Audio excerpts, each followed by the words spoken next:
A lot of people, by relying on DCFS, engage what I call rent seeking, right? That's getting other people to pay for something you want to have happen. When you go to DCFS, that's basically what you're doing, is you're saying, I think something should happen to this family, but I don't want to pay for the something that should happen to this family.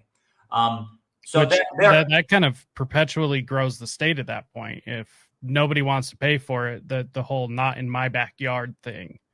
Yeah. So, and then that's going to grow the state, increase taxes. Right. Exactly. So that's, and then, one thing, as a gubernatorial candidate in this space, I'd like to see happen. So we have these federal funds that, basically put bounties on children to remove them from families. And the more severe the intervention, the bigger the bounty. So that puts an incentive on DCFS to do the termination of parental rights, because they get more money for that outcome than they get, say, for returning the children to the family, or for doing an interim measure, maybe placing with what's called kinship.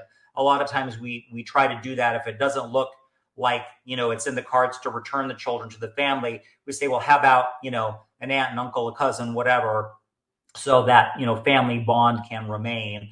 And oftentimes we find DCFS fighting us on that, and they won't say it in open court, but they get more money if they just completely take this children away from, even extended family. Yeah.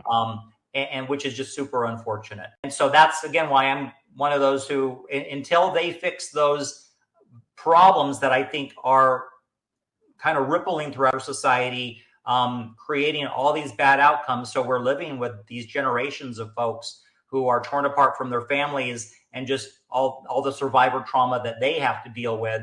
I'm in favor of dismantling DCFS until they can fix that.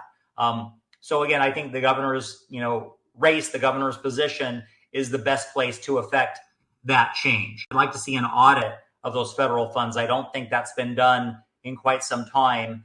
It would be interesting to see how those federal funds are being used, and what policies DCFS is using. Are they cherry picking? Again, and there's been some interesting data. There's a gentleman, he's a law professor back east, I think in Maryland, Daniel Hatcher, wrote a book and some other law journals, but his book is The Poverty Industry. And he talks about how there are these private contracting firms that advise states on how to score, families based on risk levels. And can we, get those federal funds for adoption? Can we get survivor benefits from Social Security for children who have lost their parents? We've seen that scenario where, a child has lost, one or both parents. They're entitled to SS benefits, but then the state says, hey, we'll just take those because now you're in our custody. So we get those. They're not going to the child, they're going to the state. And that again, is shameful. It's shameful. And the good news is there is starting to be some raised awareness about these practices, but obviously not enough. So, part of my campaign is just to raise awareness of those kind of practices, because awareness is going to be the first, step towards correcting those practices.